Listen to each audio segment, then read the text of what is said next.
Nous l'avons tous observé au Maghreb, actuellement, il y a une augmentation des prix à la consommation, il y a une inflation. Faut-il ou pas s'en inquiéter? Oui et non. Non, parce que nous sortons d'une période de Covid, tous nos États sur la planète Terre se sont considérablement endettés pour pouvoir faire face aux défis sanitaires et économiques, la dérégulation causée par le confinement des populations. Et puis nous sommes aujourd'hui en train de revenir à la normale et là encore, il va y avoir des indices économiques qui vont être fluctuants, qui peuvent avoir des mouvements vers le haut, vers le bas.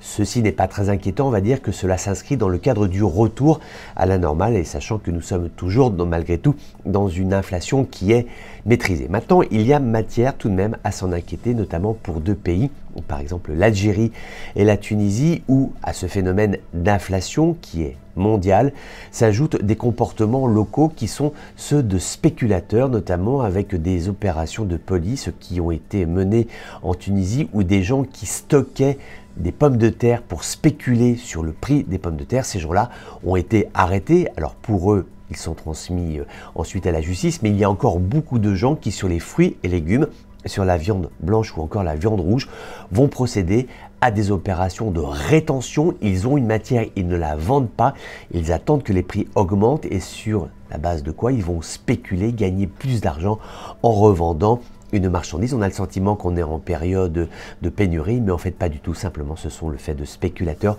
Ce sont là des comportements qui sont éminemment gravissimes, qui affectent prioritairement les gens qui ont le moins de revenus. Ce sont eux les premières victimes des spéculateurs. Regardons ce qui se passe par exemple en Algérie avec des problèmes d'approvisionnement sur les huiles de cuisson ou encore cette fameuse baguette à 10 dinars qui est le premier prix, le moins cher. Aujourd'hui, cette baguette est quasiment impossible à acheter sur Alger et ses environs. Donc oui, l'inflation est technique, mais non, ces spéculateurs sont une véritable nuisance pour les économies du Maghreb.